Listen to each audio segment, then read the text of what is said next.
ಇನ್ನೆರಡು ದಿನಗಳಲ್ಲಿ ಗೃಹಲಕ್ಷ್ಮಿ ಅರ್ಜಿ ಸಲ್ಲಿಕೆಗೆ ಅವಕಾಶವನ್ನ ಮಾಡಿಕೊಡಲಾಗುತ್ತೆ. ಮಹಿಳಾ ಹಾಗೂ ಮಕ್ಕಳ ಅಭಿವೃದ್ಧಿ ಇಲಾಖೆಯಿಂದ ಇದಕ್ಕೆ ತಯಾರಿಯನ್ನ ಮಾಡಿಕೊಳ್ಳಲಾಗಿದೆ.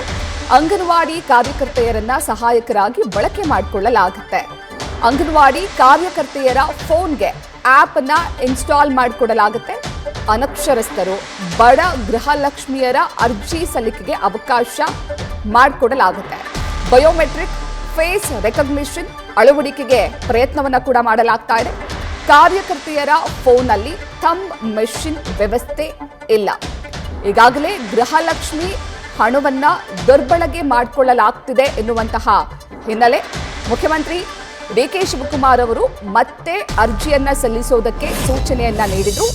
ಅದಾದ ನಂತರ ರಿವೆರಿಫಿಕೇಶನ್ ಎಲ್ಲರೂ ಕೂಡ ಮಾಡುವಂತಹ ಅವಶ್ಯಕತೆ ಇಲ್ಲ.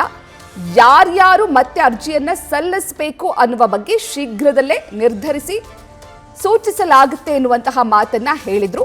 ಇದೀಗ ಮತ್ತೆ ಮರು ಅರ್ಜಿಯನ್ನ ಸಲ್ಲಿಸೋದಕ್ಕೆ ತಯಾರಿಯನ್ನ ಮಾಡಿಕೊಳ್ಳಲಾಗ್ತಾ ಇದೆ.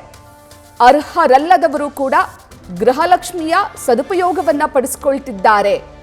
ಮೃತಪಟ್ಟವರ ಖಾತೆಗಳಿಗೆ ಗೃಹಲಕ್ಷ್ಮಿ ಯೋಜನೆಯ ಹಣ ಹೋಗ್ತಾ ಇದೆ. ಜೊತೆಗೆ ಐಟಿ ರಿಟರ್ನ್ಸ್ ಆದಾಯ ತೆರಿಗೆ ಕಟ್ತಿರುವವರು ಹಾಗೂ ಜಿಎಸ್ಟಿ ಪಾವತಿ ಮಾಡ್ತಿರೋರು ಕೂಡ ಗೃಹಲಕ್ಷ್ಮಿ ಹಣದ ಉಪಯೋಗ ಪಡ್ಕೊಳ್ತಿರುವಂತಹ ಹಿನ್ನೆಲೆಯಲ್ಲಿ ರಿವೆರಿಫಿಕೇಶನ್ ಆರಂಭ ಆಗಿದೆ. ನ್ಯೂಸ್ ಫಸ್ಟ್ ನಿರ್ಭೀತಿಯಿಂದ ನಿಮ್ಮ ಪರವಾಗಿ.